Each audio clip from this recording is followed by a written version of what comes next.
Hello दोस्तों, कैसे हैं आप लोग। Welcome to the transparent view. और आज हम आए हैं मोस्ट अवेटिंग टाइटल रिवीलिंग के साथ। जो टाइटल रिवील हुआ उसका नाम है वाराणसी और ये मोस्ट अवेटिंग है एज द राजामौली का नेक्स्ट प्रोजेक्ट है, इवन आफ्टर बाहुबली 1, 2 और RRR के बाद। डिस्कस करते हैं उसमें क्या क्या पॉइंट्स हमें अच्छे लगे हैं एंड क्या क्या उसका रिव्यू रहा है, मूवी कब रिलीज होने वाली, मूवी के क्या पॉइंट्स कौन कौन से अच्छे, क्योंकि जैसे एक टीजर रिलीज हुआ उसमें काफी लंबी थ्योरी उन्होंने दिखाई है और मेन इवेंट्स दिखाए हैं अपने मूवी के जो रिलीज होगी तब। एंड उसके बारे में लोग डिस्कस करते हैं कि हमारा पॉइंट ऑफ व्यू क्या है, मनीष का पॉइंट ऑफ व्यू क्या है, मेरा पॉइंट ऑफ व्यू क्या है और हम किस टाइप से कोई थ्योरी बिल्ड करते हैं, वो थ्योरी एग्जैक्ट वही है या कुछ और है, देन हम ट्राई करते हैं। सो मनीष, कैसा लगा आपको टाइटल अनाउंसमेंट? टाइटल अनाउंसमेंट तो ठीक ही था, मतलब ये पहले से पता ही था सबको। काफी मार्केट में सोशल मीडिया पे बहुत लंबे समय से चल रहा था कि मूवी का नाम वाराणसी होने वाला है और जो ठीक हुआ भी। और टाइटल को लेकर के मेरा कोई इतना खास इंटरेस्ट था भी नहीं, कैसा भी हो माल बढ़िया होना चाहिए बस, और वो दिखता भी है बढ़िया। सो टाइटल तो ठीक ही है, टाइटल तो इससे बेटर क्या ही हो जाता। मतलब ठीक है, माइथोलॉजी के ऊपर मूवी बना रहे हैं और आपने एक बहुत ही फेमस माइथोलॉजिकल सिटी से उसको कनेक्ट कर दिया, उसके नाम पे रखा गया, तो टाइटल इज ओके। तो ज्यादा टाइम ना लेते हम स्टार्ट करते हैं हमारे ट्रांसपेरेंट व्यू। बताइए मनीष, क्या कैसे तोते उड़े आपके? कैसे तोते उड़े मेरे? मतलब तोते तो सारे उड़ गए। जैसा जिस तरीके का टीजर दिखाया है इन्होंने, ऐसा कोई टीजर इंडियन हिस्ट्री में पहले तो कभी बना नहीं है। और बैक टू बैक मतलब राजामौली ने 2 ऐसे टीजर बना दिए हैं। अभी पिछले हफ्ते हमने वीडियो बनाई थी और इस बार फिर से 2 प्रोजेक्ट 2027 में बैक टू बैक आने वाले हैं। तो मतलब 2027 ना कुछ बढ़िया होने वाला, बढ़िया होने वाला 2027 मूवी फैंस, उसके लिए व्यूअर्स के लिए तो फैंस के लिए तो बहुत ही जबरदस्त साल होने वाला है। मतलब राजामौली जैसे डायरेक्टर अगर कोई प्रोजेक्ट लेकर के आ रहा है तो उससे बहुत बड़ी उम्मीदें होती है। जब इन्होंने बाहुबली बनाई थी तो पैन इंडिया मूवी बनाई, लोग इनको पैन इंडिया जानने लगे। उससे पहले बहुत सारे प्रोजेक्ट किया, बहुत बढ़िया ही काम किया है। फिर RRR बने तो ग्लोबल लेवल पे बनाई, पूरे इंटरनेशनल लेवल पे इनको जानने लगे, ऑस्कर भी लेकर के आए इनकी म्यूजिक टीम। अब उसी ग्लोबल मार्केटिंग को या उसी अपने ग्लोबल लेवल को एक स्टेप और ऊपर लेकर के जा रहे हैं। इस बार इंडियन माइथोलॉजी के साथ आए हैं और अपनी वही इंडियन माइथोलॉजी पूरे विश्व को दिखाना चाहते हैं। तो बात करते हैं ट्रेलर की, तो जो पहला सीन यहाँ पे स्टार्ट हो रहा है, ये इसमें लिखा आ रहा है कि 512 CE से स्टार्ट हुआ है। और तुम देखोगे कि यहाँ पर कोई हवन वाला सीन है, कोई ऋषि मुनि वगैरह बैठ करके कुछ हवन कर रहे हैं। सीन आपका वाराणसी का ही सीन है। हाँ, नदी और गंगा नदी के घाट के पास वाला आप एक यज्ञ कर रहे हैं। अब वो बाकी आगे ट्रेलर में हमने देखा कि यज्ञ कर रहे हैं, किस चीज के लिए यज्ञ कर रहे हैं अभी कुछ रिवील नहीं करा इन लोगों ने। लाइक आपकी फ्यूचर को से बचने में जो आगे प्रॉब्लम्स आने वाली है उनसे बचने के लिए यज्ञ कर रहे हैं, तो क्या है क्या नहीं है वो भी। और ये वाराणसी के सीन के बाद जस्ट एक जो अगला सीन है वो है 2027 CE का, जिसमें एक एस्ट्रॉइड दिखाया गया, संभावी एस्ट्रॉइड दिखाया है जो शायद से अर्थ पे आने वाला है।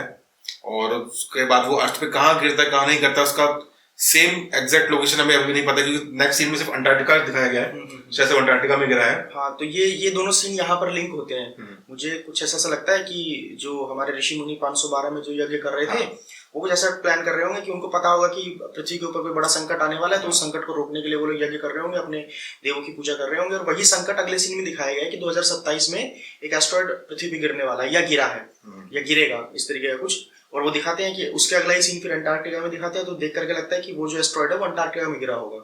तो ऐसा कुछ इस सीन में देख करके लगा कि ऐसा कुछ रहा होगा। नेक्स्ट सीन है वो है रॉस आइस शेल्फ अंटार्कटिका में, एंड इसमें दिखाया गया कि एक आइसबर्ग पे कुछ लोग चढ़ रहे हैं, पास में एक बोट भी है, लोग चढ़ रहे हैं। देन उसका कैमरा फ्लिप करके डाउन साइड में जो आइसबर्ग है, जो बड़ा पार्ट आइसबर्ग का रहता है हमेशा से, कोर पार्ट रहता है उसका, जो मतलब आइस है क्योंकि पानी में फ्लोट करती है तो कम छोटा पार्ट ऊपर होता है, बड़ा पार्ट नीचे होता है। वो जो ट्रांजिशन इफेक्ट है वो बहुत बढ़िया है कि पहले आपको ऊपर का हिस्सा दिखा रहे हैं और फिर कैमरा रोल करके पानी के नीचे का हिस्सा दिखाते हैं।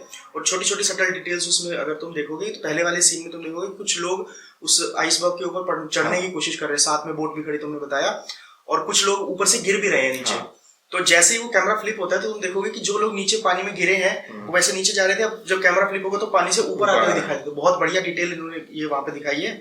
और नीचे तुम देखोगे कि बड़ा सा आइसबर्ग है, उसके अंदर एक टूटा हुआ शिप रेक कुछ दिख रहा है, ऐसा कुछ जिसको एक्सट्रैक्ट करने की शायद वो लोग कोशिश कर रहे हैं, जिससे उनको शायद कुछ पावर या कुछ वेपन या कुछ मिलने वाला हो। ऐसा कुछ देख करके लगता है, ऐसा कुछ थ्योरी हमारी तरफ से हो सकती है। सो नेक्स्ट सीन है अफ्रीका का एम्बोस्ली वाइल्डरनेस, जो कि एक जंगल है, उसमें दिखाया गया पीछे एक कोई पर्सन पैराग्लाइडिंग करते हुए उतर रहा है। और जस्ट उसके बाद का सीन है सेम बैकग्राउंड, सेम माउंटेन है और कोई हिप्पोज है, कोई पर्सन वहां पे एक बंदर को बचा रहा है अपने रोप से, ये सारी चीजें दिखाई गई उसके अंदर। एंड उसके बाद जो नेक्स्ट सीन आता है, उसके बाद नेक्स्ट सीन में आपको दिखाते हैं वानांचल का उग्रा भट्टी केव के बारे में। उसके अंदर हिप्पो के माउथ से वो केव के अंदर एंट्री दिखाते हैं और वहाँ पे आप देखोगे माँ काली जैसा कोई स्टैचू वहाँ पे खड़ा है। पर माँ काली का ऐसा स्टैचू इंडियन माइथोलॉजी में शायद मुझे तो लगता है नहीं देखने को मिलता है, जहाँ पे माँ काली को विदाउट हेड दिखाया हो, बिना हेड के है। वहाँ पे 2 लोग और नीचे, उनका भी हेड नहीं है और उसमें कुछ येलो सी रोप सी निकल करके उनके अंदर जा रही है। और सबसे सटल डिटेल यहाँ पर है कि अगर कोई नोटिस करे ना करे, वैसे नोटिस हो ही जाएगा क्योंकि रेड कलर में है, तो ऊपर से एक लेडी को फॉल करते हुए गिराया गया है, दिखाया गया है साड़ी में, और वो देख करके पता चल जाता है कि प्रियंका चोपड़ा का कैरेक्टर होगा वो।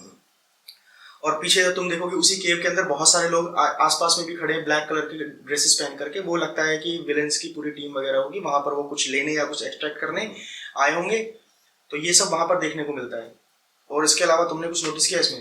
इसके अलावा एक चीज और छोटी सी डिटेल उसके अंदर और है कि उस महाकाली या किसी का भी जो स्टैचू, उसके सामने एक पर्सन है, वो पूजा या हवन टाइप कर रहा है। हाँ। लाइक उनसे पावर लेने के लिए, किसी चीज के लिए, जिसको रोकने के लिए सारे लोग आ रहे हैं। ऊपर से एक एक्ट्रेस गिर रही है। पहले भी हमने एक पोस्टर देखा था सेम ऐसे प्रियंका चोपड़ा का, जिसमें उसके हाथ में गन थी। ये सीक्वेंस लगता भी वहीं का है। सेम सीक्वेंस लगता है कि फाइटिंग के टाइम पे नीचे गिर रही है और नीचे को पूजा कर रहा है, आपको कुछ हवन कर रहा है कुछ। फिर आप उधर से विलन्स आते हैं और उसके बाद जो सीन आता है उसके बाद, तो मुझे लगता है कि यहाँ पर एक सीक्वेंस में ये चीज भी हो सकती है कि वो जो तुम कह रहे हो जो हवन कर रहा है आगे बैठ करके कोई आदमी, और वहाँ पे पूरे ब्लैक ड्रेसेस में जो लोग खड़े हैं, मुझे लगता है कि जो विलन है ये उसका अड्डा भी हो सकता है। अच्छा, वो वहाँ पर कोई पूजा वूजा कर रहा हो और ऊपर से जो गिर रही है वो एक तरीके का सिंबल हो कि वो वहाँ पर प्रियंका की बलि देने वाला हो, और वहाँ पे फिर महेश बाबू आकर के बाद में उसको एक्सट्रैक्शन करे। इस तरह का वो सीन भी वहाँ पे हो सकता है। उसके बाद अगला सीन जो है वो इस पूरे टीजर का पूरा यूएसपी है और सबसे धमाकेदार सीन है, और जो कुछ है उसी सीन के अंदर है, और सबसे बढ़िया सीन भी वो है। तो उस काली वाले सीन के बाद हम लोग सीधा ट्रांसफर होते हैं 7200 BC वाले सीन में, और सीधा हमको वो रामायण का जो वॉर सीक्वेंसेस है वो दिखाया जाता है। वहाँ पे त्रेता युग में पहुंचा देते हैं सीधा ही, और उसके अंदर बहुत सारे सटल डिटेल्स है, छोटी छोटी डिटेल्स भी है, बड़ी बड़ी डिटेल्स भी है। तो जैसे वो सीन आता है आप देख करके आपकी आंखें खुल जाएंगी कि इतना बड़ा हनुमान जी का एक पूरा रुद्र रूप दिखा रखा है, तो उनके हाथ में एक पेड़ है, वो उखाड़ करके किसी को मारने की कोशिश कर रहे हैं। बड़ी सी पूंछ है, उसके ऊपर एक रथ चलता हुआ छोटा सा जा रहा है, और सारी पूरी लंका, पूरी जो राम जी की जो सेना है, वानरों की सेना, वो नीचे युद्ध कर रही है। और एक बहुत ही बढ़िया जो सीन मुझे उसमें लगा, वो देखते हो तुम कि सारे वानर जो है वो आपस में जुड़ करके वो दही अंडे वाला खेल जो खेलते हैं, उस तरीके से पूरा बड़ा सा पिरामिड बनाते हैं और श्री राम जी उसके ऊपर खड़े हुए हैं, या हो सकता है वो श्री राम जी होंगे जहाँ तक मुझे लगता है। और सामने से एक बड़ा सा क्रिएचर पत्थर लेकर के, बड़ा सा पहाड़ सा उठा करके उनको मारने की कोशिश कर रहा है। तो ये वाला जो सीन है, ये इसमें थोड़ा सा डाउट है बहुत सारे लोगों को भी, मुझे भी है, कि सामने से वो जो बड़ा सा क्रिएचर आ रहा है, क्या वो रावण है, क्या वो कुंभकर्ण है, कौन है, और राम जी इसको मार रहे हैं। तो वो तो सीक्वेंस सबको पता चलेगी कि राम जी इसको मार रहे हैं, वो है इन दोनों में से कोई एक। कौन है ये नहीं पता, ठीक है, वो तो आगे डिटेल्स जब आएंगी तब पता चलेगा उसके बारे में। और ये कुछ सीक्वेंस इसमें देखने को मिलता है, और जैसे अगर आप देखेंगे तो आपको लगेगा कि हाँ, आपकी आंखें, मजा आएगा देख करके, बिल्कुल बढ़िया। तुम बताओ तुमने क्या नोटिस किया इस सीन में? इसके अलावा इस सीन में इसके अलावा लाइक हनुमान जी की, जैसे मैंने बताया, हनुमान जी बहुत बड़ा था, रुद्र रूप उनका दिखाया गया। उसके अंदर एक हाथ में पेड़ है, पूंछ है, और बहुत ही एग्रेसिव वॉर चल रहा है वहाँ पे, दोनों सेनाएं वहाँ पे चल रही हैं। एंड देन उसके बाद जब श्री राम धनुष खींचते हैं यहाँ पे, फिर देन जैसे वो शक्ति पावर उनके पास आती है, एक ब्लू लाइट ऊपर से आती है, वो ब्लू लाइट आपको ट्रांजिशन करके लेके जाती है सीधा आपका वाराणसी के घाट पे, जो कि आपका टीजर ट्रेलर का फर्स्ट पार्ट जहाँ से स्टार्ट हुआ है वहीं पे इन्होंने टीजर खत्म भी किया है। एंड देन वो एंट्री होती है महेश बाबू की, जो बहुत ही लाइक विसल बोर्ड मोमेंट है वो बिल्कुल हो, कि महेश बाबू आ रहे हैं हाथ में त्रिशूल लेके, बैल पे सवार होकर, नंदी पे सवार होकर फाइट करने जा रहे हैं। मतलब एक थिएटर में साउथ का इतना बड़ा सुपरस्टार जब कोई ऐसे सीक्वेंस में दिखेगा थिएटर बड़ी स्क्रीन पर, तो भाई साहब कुर्सी टूटने वाले वहाँ पे। ये सीन राजा मौली को अगर तुम कहो कि हीरो की एंट्री दिखानी होता है, ये इस बंदे से सीखो कैसे दिखाते हैं। अगर तुम बाहुबली में भी नोटिस करोगे तो जब देवसेना को पकड़ रखा होता है उसमें बेलों में, जंजीरों में पकड़ के, तब उसकी जो एंट्री हो रही होती है, वो वाली एंट्री, और ये इसकी एंट्री, महेश बाबू की एंट्री, दोनों ही वही विसल कोड मूवमेंट वाली एंट्री है, और बहुत बढ़िया एंट्री दिखाई है टीजर में। हालांकि हो सकता है कि मूवी के अंदर इससे भी और बेटर कुछ देखने को मिल जाए, किसी और सीन में एंट्री, या इस सीन को और बेटर करके दिखाया जाए। सो ये था हमारा ट्रांसपेरेंट व्यू इस टाइटल रिवील के ऊपर, SSMB के ऊपर। सो आप हमें कमेंट करके बताइए कि आपको टीजर ट्रेलर कैसा लगा, और हमारी जो लास्ट प्रीवियस वीडियो थी बाहुबली इटर्नल वॉर के ऊपर, उसका लिंक आपको हमारे डिस्क्रिप्शन में मिल जाएगा। तब तक के लिए गुड बाय।